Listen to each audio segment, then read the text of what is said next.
Oh, hello and welcome back to another episode of the Pop Marketing Podcast. I am still Joe Cox. I am your humble host. And today we have something that I have always been absolutely fascinated about, but never dug super deep into it. So it's this idea of scarcity. Scarcity, and I'd even say FOMO, right?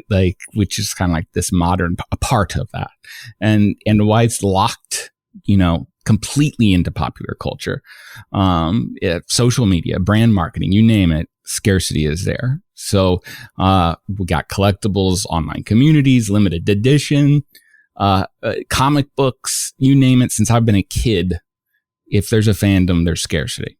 So that's why today on the show, it's my pleasure to be joined here by Dr. Mindy Weinstein, a digital expert, founder of the firm MindShift, Marketing MindShift, also a PhD in general psychology with an emphasis in technology, rad, and also a professor at Grand Canyon University, a Denver, so a Coloradan.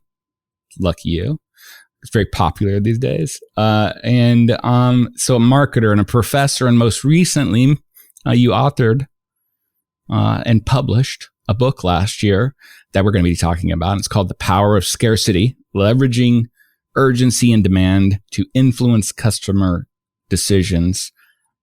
Congratulations, by the way, Mindy. I really thoroughly enjoyed reading the book and completely burnt through it. Super quick and easy read. Thank you for that. So welcome to the show. How are you? Good. I am really happy to be here. And I love that you use the word rad. So can we talk about that for a second? Oh, please. Yeah.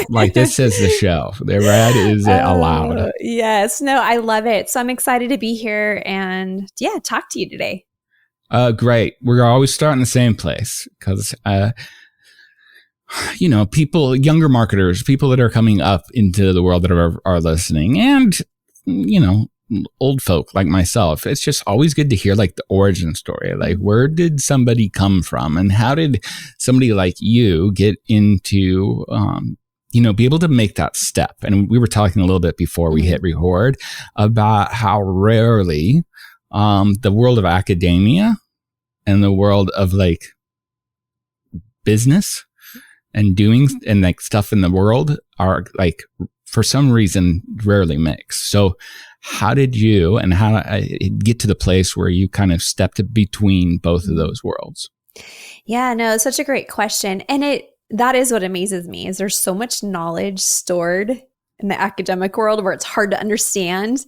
Yet here we are in the marketing world trying to implement these things without realizing that there's already been proven research and methodology. But to answer your question, my background's in marketing. So I got a marketing degree in undergrad. And when I went to school, I was going the business route. And then my first marketing class, Intro to Marketing, that you have to take as a business major. I'm like, oh, wow, what is this world? This is so interesting. You can be in business, but you can be creative. You can write, you can do all these things. And so I ended up going down that path. And so my whole career, I've been a marketer. I've just been adding on to it as I go.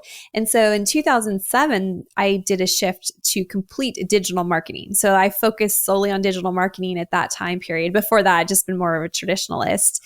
But you think about 2007, it was the Wild West, I still feel like, with digital marketing. So it's this whole new world of what is this? And that was pre-social. That was in and there was some stuff, but nobody was calling it social media yet, right? That was pre-Facebook. Right. And businesses weren't really using it too much. And getting to watch all of that. So I've worked for different agencies over the years. And then in 2006, 2013, I ended up starting my own business. And so that's Market MindShift, doing digital marketing. But here's the thing. So I've had that company now for 7 years. It's fantastic. And I just realized something. Did I even do my math correctly? What year Oh, we it's are not in? like I'm going to catch you or anybody. Somebody will. Oh my gosh. So yeah, I think I'm doing lots of numbers in my head. I started my business so it's been 7 years. I started my business 7 years ago. So it shouldn't be that hard to do the mental math. I started in 2016. But anyway, so I've been running it for 7 years, but I always have loved school. And so I knew that I would continue my education. I even remember being in college as an undergrad, watching my professors and thinking about how much they poured into me. And I'm like, I want to give back one day. And so I ended up getting my MBA. And then about 7 years ago, I started teaching, and I was teaching full time actually up until this last spring semester. And that way I could teach marketing students, but I was still doing it. So when I'm in the classroom, I could say, hey, listen, this is what I'm doing right now, and bring them more of that real world connection with what is it like in the marketing world versus also what we know in academia. But during that whole time period too, I pursued my PhD, because that's a big thing in the academic world and teaching. You want to have that degree. And I went into it a little like, okay, I got this. I love school. Like, how hard could it possibly be to get a PhD? It's hard. I will tell you it's really hard, but it was well worth it. Yeah, if it was easy, then everyone would be doing it, and they are not. Right. You're not. That's awesome. So what I ended up studying, though, because I already had the business background, the marketing background, like what is that component that we all need as marketers? And it's psychology. We have to understand our potential customers. And so we can talk about the latest technology and the coolest new platform, but at the end of the day, we're trying to reach human beings. And so I knew I wanted to focus on general psychology. And that is what I studied. And so I spent a very long time in the program. And then as part of the process, if anyone doesn't know, which I think most people do with the PhD, you do a dissertation. And so that's where you do your research and you focus on something specific. So as I was starting to do all my studies, and I knew I wanted to go after influence because, again, that's consumers, what motivates them and influences them. I came across scarcity, and I thought I understood scarcity because, we all get the emails and stuff that say, like, act now or you're going to miss out. But as I started digging into scarcity and all the different research that existed, which, by the way, it's been researched for the last 200 years, I quickly realized that this is really, really deep. And it's a lot more complex than us as marketers believe or understand. And a lot of us either aren't implementing it or we're not using it correctly. And again, the more that I dug in, I was like, and on top of all of that, it's one of the it's the strongest influence factor for us as humans because it's primal. It speaks to our brain, our primal part of our brain. We don't ever want something to be out of our reach. We don't want something to be where we can't get it or it's a little bit more difficult. That'll actually make us try harder. And so that's how I ended up in this whole world because gosh, we need to get this out there. And then I'm giving you such the long version. I think I told you I was going to give you the quick version. You're wiping out questions. This is fantastic. This is great. So what was interesting, I had all that done. I'd finished my PhD, graduated, all of that.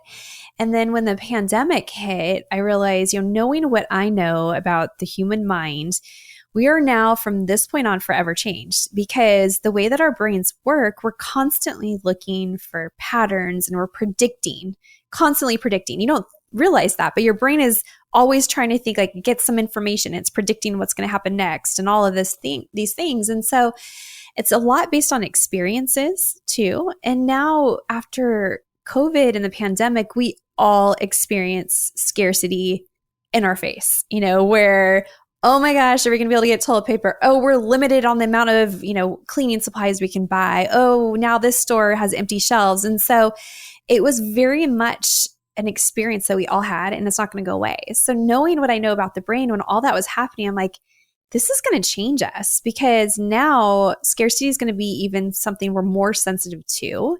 And then I also thought gosh, I'm also watching everyone's behavior.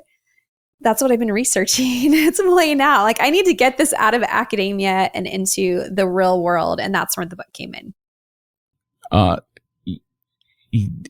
And I saw the same things, right? And then especially with your kind of lens on it during the pandemic and stuff, you're like, yep, that's what it would have predicted. Like, right. It's just any word that toilet paper might be a problem or gas or anything. And it's people are hoarding behavior or whatever those things are coming in. And you're like, yep, that's what happens. And I really love this because I think as a marketer and somebody that also studies and researches popular culture, which is just constantly changing, right? And it's a digital world too. Like, it is tough because there's not a lot to hang on to a lot of times, right? Because it's just constantly shifting. Is it TikTok or is it this? Or like the new rules on SEO and emails are this way. And I always felt, I was like, I have to hold on to something because you just feel like you're a leaf in the wind, right? And the thing to hold on to, which I really loved your insight, is what never changes is humans. I mean, we do. It's just evolution takes an extraordinarily long time and we won't have to worry about it. So these core things that are at the base of us and who we are, that does not change. So I've found the same fascination with, and, grounding in my marketing, and just life, being able to kind of hone in on those. So I'm really excited about the talk. And I think, and I would love to hear, just for the audience, because I'm prepped. I've read the book. I know it, but like, on scarcity, why is it so effective on humans? Like, what is it about this idea of having something and it's being hard to get? Like, where does that come from, and why is it so universal? Yeah, no, it's a great question. I mean, it's really how our brains are hardwired. And you think about our early ancestors. I mean, when I'm saying early, I'm like, early. Picture them in caves, right? They were trying to survive and they were facing scarcity all the time. Scarce food, scarce water, scarce shelter. And so our brain has been hardwired that we have to overcome scarcity. And when faced with scarcity, now whatever that is urgent. It's urgent. That's how our brain starts to focus on it. Or just will, boom, make a quick decision because it's urgent. And so we're still wired that way today. And we see this in neurological scans. There were two that I'm thinking of. One, which, by the way, these two scans were the research is really what got me to have the aha moment with scarcity. So one of the studies, participants were faced with an auction simulation. And I'm talking like eBay. So picture eBay. So they know they're in an auction simulation. So they even know this. And then the other one was they were faced or presented with different advertisements of sales. And they all had different time duration. So you got to picture that. So what these two studies did is they hooked people up into MRI scans. So now their brain activity is going to be watched. I mean, so it's hard to argue with the brain activity and watching it light up in different places. But what researchers discovered that when faced with a scarce condition, so let's say with the auction simulation where, okay, wow, it looks like a lot of people are bidding on this and I might miss out if I don't bid, the decision just was really quick. Boom. People were going to buy. And the part of their brain that had to do with decision making would light up. But at the same time, they would also bid a lot higher. And the valuation process, what goes through the brain, would light up instantly too. And the same thing occurred with the study that had to do with the different sales and things that people are faced with in time period, is that when faced with scarcity, the normal steps taken in the decision-making process tend to be skipped. And it's just fascinating because here, these are things that aren't survival, yet our brain acts the same way. And it's really because that's, again, primal. So it's the primal part of our brain is going to take action because something is urgent. And so that's really what just makes it so strong. It's funny because it makes total sense. You're skipping when faced with urgency, you're skipping a lot of that left side of the brain, or the slow thinking type of the side that is like, do I have enough money? What about budget? I should maybe prioritize this. And so those are skipped to the more emotional side, which we all know as marketers is where the places where we live, where brands and branding and differentiating kind of lives. So potent. So it's a potent thing. And I'm always using the one too of I put it up there with like that fear of like, there's a tiger in the bush and there's not a tiger, right? Like we're kind of it's the same kind of primal thing. It's like a lot of times I'm like, there's no lion gonna kill us anymore. Like but we are still afraid of the dark, but still it's not. We're in modern world. We don't have that, but yet we still feel it. We still do.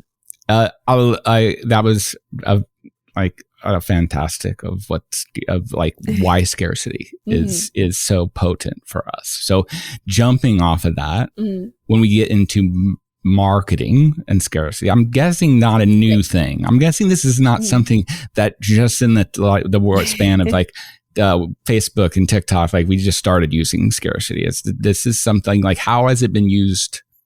What was that connection with scarcity and marketing? Yeah. So, and again, I think that marketers misunderstand it because you can even Google. There's a lot of articles out there, scarcity marketing, but they're just kind of like generic. And I will tell you that there's actually different types of scarcity, and they don't work for every customer type. So that's huge. So making that connection is really big. But with that in mind, like how you asked about the marketing side, I'd been studying, like I said, scarcity from an academic standpoint. I had been practicing it too, within my own business and clients. And then when I started working on the book, I was doing a lot of interviews. And so I interviewed the former VP of global marketing at McDonald's, and I interviewed the founder of 1-800-Flowers, and they own Harry and David and all these other brands.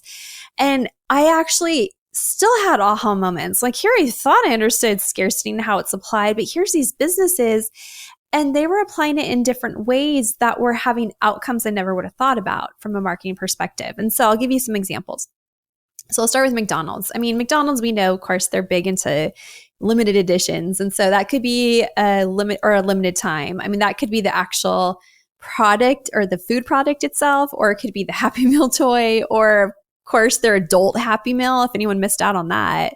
Yeah, I totally did. And then there was like a resale market on like the toys. And then I was like, I want it. I can't have it. But I don't want to spend $50,000 for these little plastic toys.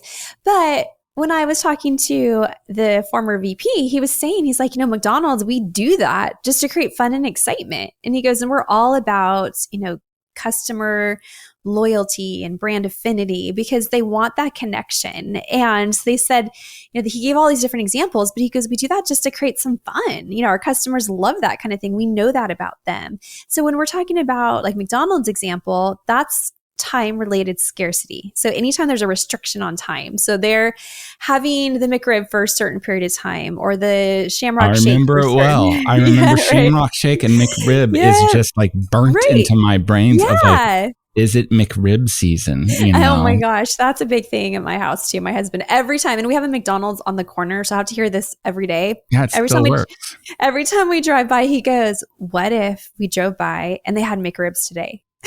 I'm like, yeah, actually, so 365 days of the year, that's what I hear. I'm like, yeah, imagine. And so when they do have it, he gets all excited. But then they do some things too with limited edition. And so that's another type of scarcity. And that's where over Valentine's Day, they had a special, if you saw it, where it was a meal deal. And there were two, oh my gosh, I'm totally having a mind blank, but there were two artists, musicians, and they it was their special meals that they have together. And I think it was Cardi B, and I don't remember. Okay, anyway, I'm having a blank. But it's the same meal. It was just a different way of packaging it. But people got excited. It was on social. And so that's scarcity. But then there's also scarcity where things do run out or there's only a limited supply. And so that was something when I was talking to Jim McCann, who's founder of 1-800-Flowers. Again, Harry and David is a company that they also own. And he talked a lot about how they build community because Harry and David has these exclusive groups you could join and you get access to products that not everyone else gets. Well, that's supply related scarcity, but it builds community. So now it's like you're looking at, from a marketing perspective, it is dollars. Of course, we care about that. But now we're looking at McDonald's where they have fun, excitement, customer loyalty. We look at Harry and David and they're building community, and it's all still scarcity. And so that was an aha moment for me. I'm like, you can have a lot of great outcomes with it. And the thing is, pretty much every business has natural scarcity of some type. Maybe it's you are a marketing consultant. Well, you can only have so many clients at a time. Or if you run a business and you have products, well, you probably run out of products sometimes, or you have things that are most popular, best sellers. Well, that's demand related scarcity. So it's just a matter of retraining your thought as a marketer, and how can I use this in a way that actually benefits my customer and not the cheesy buy now or you're going to miss out for the rest of your life kind of talk.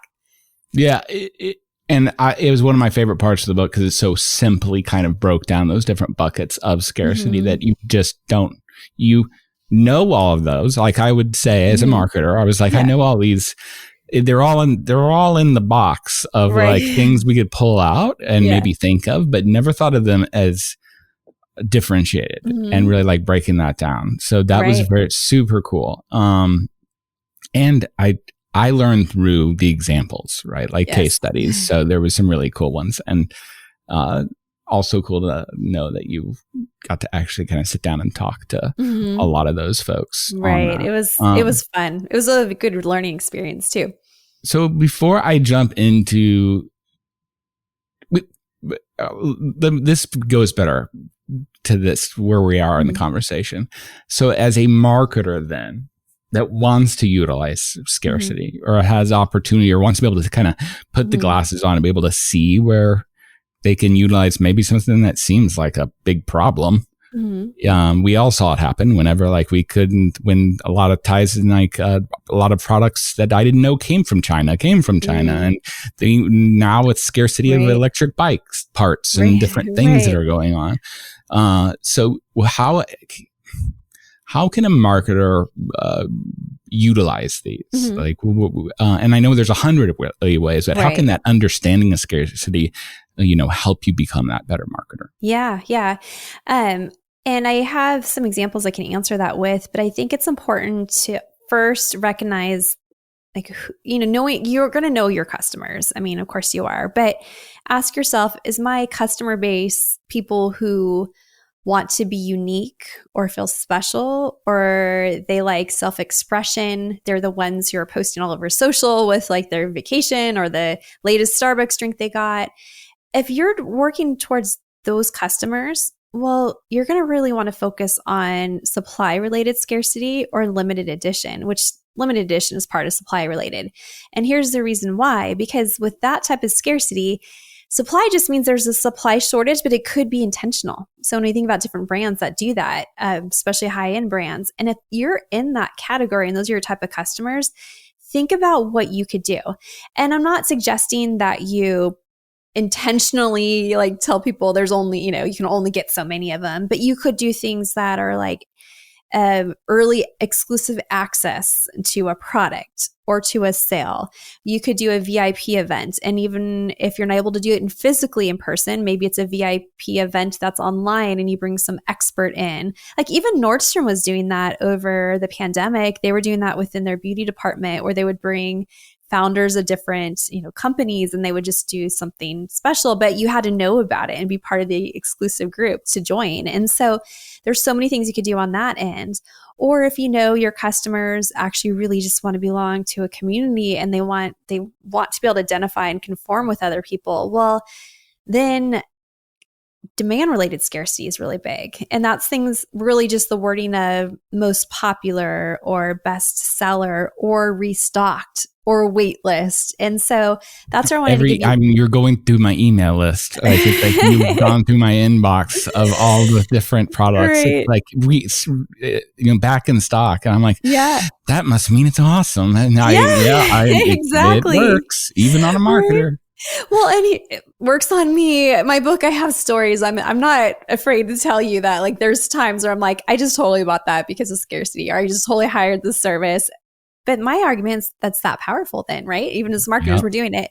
But yeah, so what you just said though, that's the thing about having something like restocked or out of stock is because now that's triggered that this must be pretty good because why would so many people buy it? Yeah. And you don't want to miss out on it for sure. And here's the other thing to know about our brains is that our brains don't want to actually have to put out that much energy. They want to your brain needs even calories. Like it's trying to bring down the amount of all of that it needs because it's trying to conserve that. So how does the brain conserve that? Well, instant decisions, mental shortcuts. Other people are buying this, just going to buy it. Like you talked about earlier, you're not going to have the other part of your brain rationalizing the whole thing because your brain doesn't really want to do that. It just wants to rely on something easy like, oh, other people bought it. So yeah, going back to with marketers, it's those little wordings. And so I had actually another case study in my book, and it was a woman who started a jewelry company.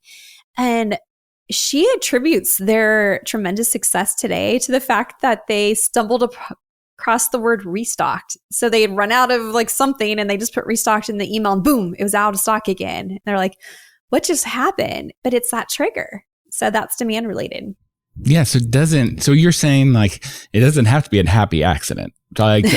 We don't have to just find out that when we use restock, it was it. Right. If you understand scarcity and you understand that language and messaging and different parts of it and get that, you can save yourself a lot of time of digging through data that you probably never really will by just kind of understanding. And then to me, it's just great to be able, it's so fun to learn about it and then see it. Right. You start seeing it everywhere. And then you're like, this is great. They're using this. They're using it. I mean, there's so many good examples in the book. And my favorites are the super old school ones. Diamonds are nuts. And the same is with the idea of whitefish and lobster is another one that I don't think you covered, but it's it was trash fish that they were we have so much of this that's what we feed workers because it's gross, but let's make it in demand. Let's change the perception about that to make something that is we have a lot of into something that demand. Diamonds was great. There's some that and McRib I had to bring up. We've covered McRib. Pumpkin spice latte with seasonality. And for pumpkin spice, why do you think that now it's become cultural, when is it it's gonna pop in mid-July, by this point, right? Here it is, it's the day it's come out. So they use that idea of seasonality, right? They are doing the same things that McDonald's did with the McRib, just with a different, instead of that delicious ribby McRib, real McRib, they're using the pumpkin spice and kind of started the whole pumpkin spice. They did. They really did. Craze that I'm just kind of pumpkin never really was a spice. It's not the most flavorful. Right. Or that there's not really pumpkin anything in the pumpkin spice latte. So I hate to make anyone feel really sad right now, but but it didn't make sense to call it the fall spice latte. Gourds aren't known for their rich flavor, but they are definitely seasonal. But do you remember the unicorn frappuccino? That was kind of that kind of underground. So that's another thing. It's that underground menu thing of I'm in the know. I'm in the know and I'm special. And that one was huge. I remember I found out about it because a student in my class at the time, class had ended and she's like, Professor Weinstein, did you try the unicorn frappuccino? And I even had the moment, I'm like, no, what's that? Yeah, she's tell me more. Well, she goes, it's only available for how many days it was that she was telling me at the time. I'm like, oh my gosh, I got to go get one. I don't want to miss out on this. And it was just a matter of you don't want to miss that. You want to be part of something because people were talking about, the underground. People were posting on it on social. So you wanted to be part of that too and belong to that group. And so that was definitely scarcity. And as a marketer, if you can weave those in, it's in that. If you can weave those into your ideas, right? That, it just makes them that much stronger. But I think my favorite part of your book is you end it with like the Spider-Man quote. Yeah, I did. Which is like, with great power comes great responsibility. Right. And you push Yeah. this through the book, which I'm super pleased that you did, because it's so important, because it's such a powerful, like, it's such a powerful thing, like that it is, you have to be really careful. Yes. And it's like this idea of ethics and using these, because we can talk through other ones too, of just like I lived through the years of infomercials and call now, the first 10 people will get, and you now those tricks, and they're kind of icky, but it's still happening today, where you got to be really careful of like stepping over that line. Yeah, no. And that was a huge thing that I wanted to communicate, because I also felt like when I was releasing that information out there into, the marketing business world, like, I don't want this now to turn into this whole thing. Everyone's trying to manipulate, everybody. That's right. And so I really wanted to communicate that, because just as much as it works, I mean, it can backfire. I mean, we are your customers, all of us, we live in a day and age that we can verify. So, I mean, if you're saying that something's sold out or it's only, one-time thing, well, we could probably figure that pretty quick. If we can't find it on Google, we'll probably find it on Reddit, because it's not that hard. It's harder. You're totally right. Now it's really tough to kind of make the myth of something, because it's out there. Right. Yeah. And so that's why I really try to emphasize that pretty much every business has natural scarcity. Just, you have to really sit back and think about it. And if you don't have anything right now, then if your customers are, again, that group that really wants to have something unique, do something unique for them then. I mean, that's the thing. I was actually just consulting with a new restaurant owner, and that was something we talked about, because he's in a spot where 2 other restaurants have failed. And we talked a lot about that. We'll do something that is, he really wants to reach the neighborhood that's exclusive for the neighbors, that like some type of event that you could bring him in. And we talked about all these different ideas, because obviously he's not going to have scarcity where he's like, sorry, you can't come in. Like, he needs to fill tables, but let's then do something where people feel special in a way. Because at the end of the day, everyone wants to feel special. So you at least come up with something like that, whether it's a VIP program you have, or beta testers to something new, or you're going to let people pre-order. I mean, there's so many things you can do that it can all be legit scarcity. What's really cool too about about our talk together and the book and the idea of scarcity is that, and what you just reminded me of, is that we're talking McDonald's, Nike, and anytime those case studies come up, as a marketer, I'm always like, tune out, because it's like they don't, they live in a world of like a small business owner. I'm always like, don't give them this advice. This is awful.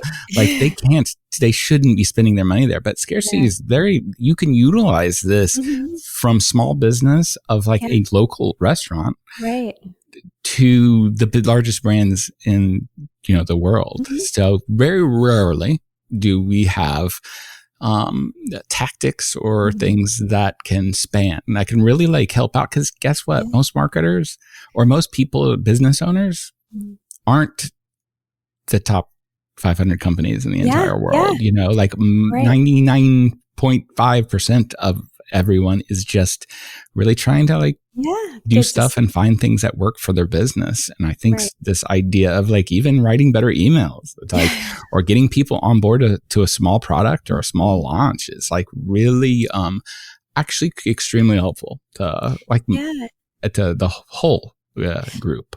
Well, and I can give you another just as a small, because I mean, my book has the big dogs in there, but also, I mean, I've been consulting now with a lot of different size companies. And so the thing that I emphasize is really what you just said is, I'm not necessarily giving you this whole new thing you have to do that costs a lot of money and it's a big budget. I mean, of course, if you do an event, it could cost you some money, but I'm talking more about the wording and how are you positioning things. Sometimes it's just a matter of, hey, if you know a certain product that you offer or service is the most popular, like actually letting people know that and designate it as most popular, the sales are going to go up on that, because that's that mental shortcut. Someone's like, oh, okay, I'm going to get that one because other people are.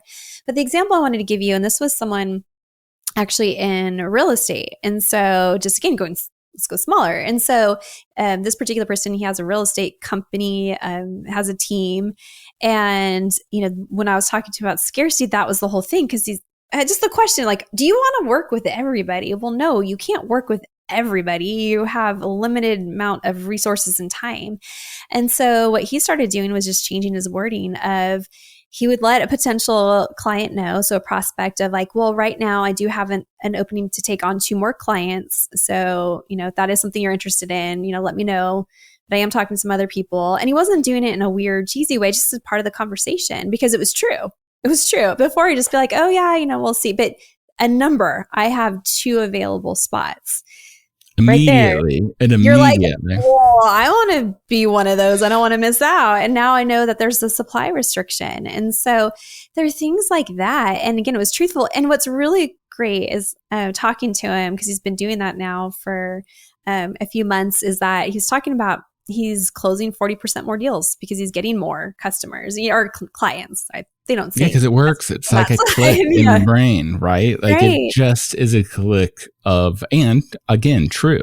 But they just, why would I talk about that? Like it would not be something naturally that you would organically be like, well, I don't want people to know that we are, like we might not have enough room to take on somebody else, right? Like it completely flips your mind on something like that. Yeah. So I'm going to use the rest of our time, because it's Pop Marketing Podcast, because I want to get your thoughts on some things that are going on inside pop culture recently. And I'm just super curious about kind of what your thoughts on different things are. So I'm super, like the Supreme brand and Nike, like this, watching this art form of like small batch and limited release. It's like watching a choreographed dance in this kind of world. It's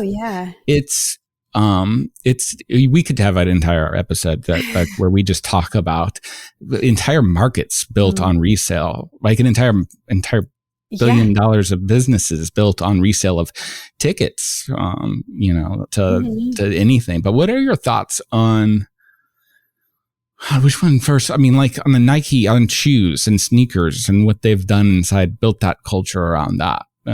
Given me a thought around like what they do and why is it, how did they do it? So how are they doing it so well to where this doesn't feel icky? Well, and I will say, so they are utilizing supply related, because you can control supply related, and they're utilizing limited edition, as we know, because you can get only, a certain amount. So, but looking back, so stepping back, think about who they're trying to reach. They're very much trying to reach the generation that they are going, like that is self-expression for them. Like forget the designer, watch or whatever. They want to show off their sneakers, what they have. And so they know that about their customers. And so looking at that, if they just released as many as possible, which they can. They absolutely can. But then that all of a sudden doesn't make their product unique and help that particular customer that they're trying to reach feel special, because now they're like, well, that guy has them, that guy has them. And so, and of course, some of the shoes we do, a lot of us have, but I'm talking about more the ones that are just very restricted.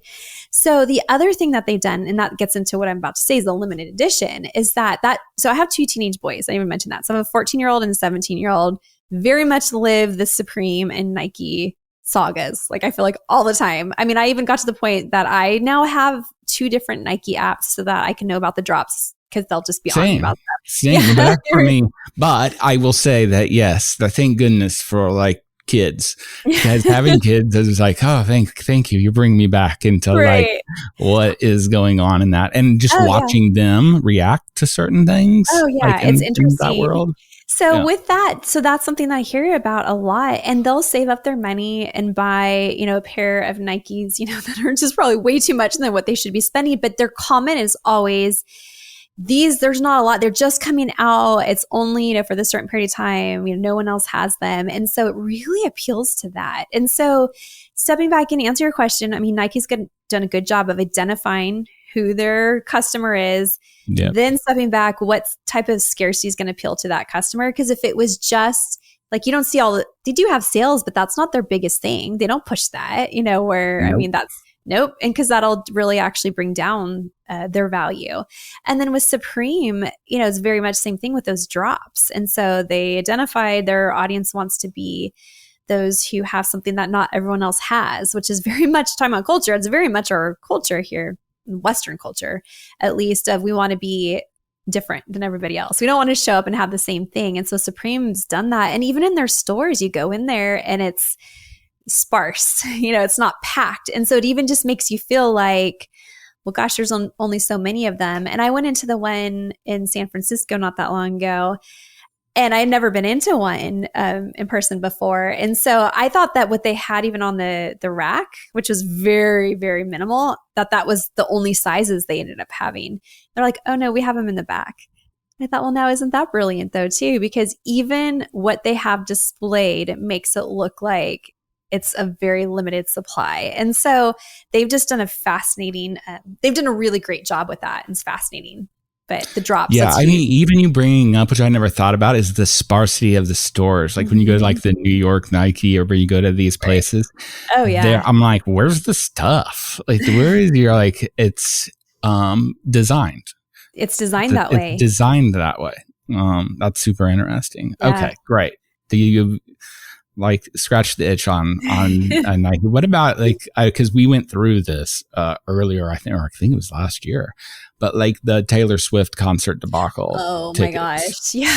Yeah. So like, I mean, talk about Ticketmaster and the holy just nightmare town of ticket sales and all that came from that. So what are your thoughts on? And I remember that came out. I actually did some media interviews because it was so big. But, and of course, there's a lot of details, regarding Ticketmaster and all that. But at the end of the day, that whole scenario, it evoked so much of what I've been talking about mentally about scarcity.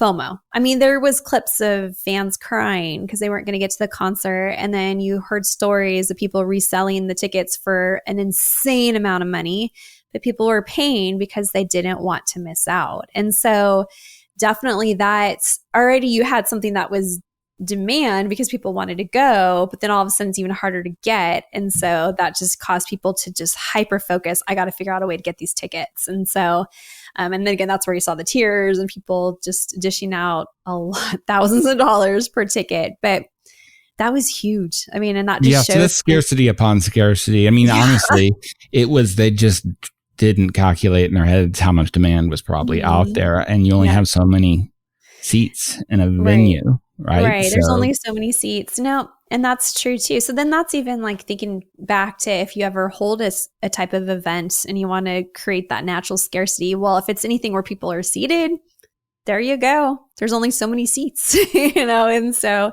just another example of an easy way to implement it. Finally, and I know the time's super limited, but I have to ask about this whole idea that's coming up now when this in gaming and Roblox, we had NFTs that like blew up last year, and this like creating scarcity where there is not scarcity. Like in the digital world, I remember when the NFT thing was getting big and there was people selling like land.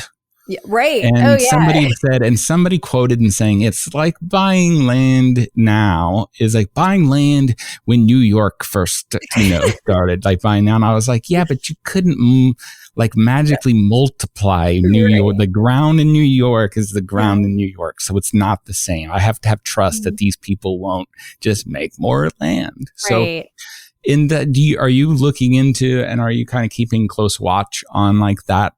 It is fake scarcity because it's not fake in the gross kind of way, but it's like creation of scarcity where there is abundance, right? Like digital there is no such thing, and we're getting into that place of I want my Nike shoes on my feet and I want them on my game, like I want to when I'm showing up in Fortnite.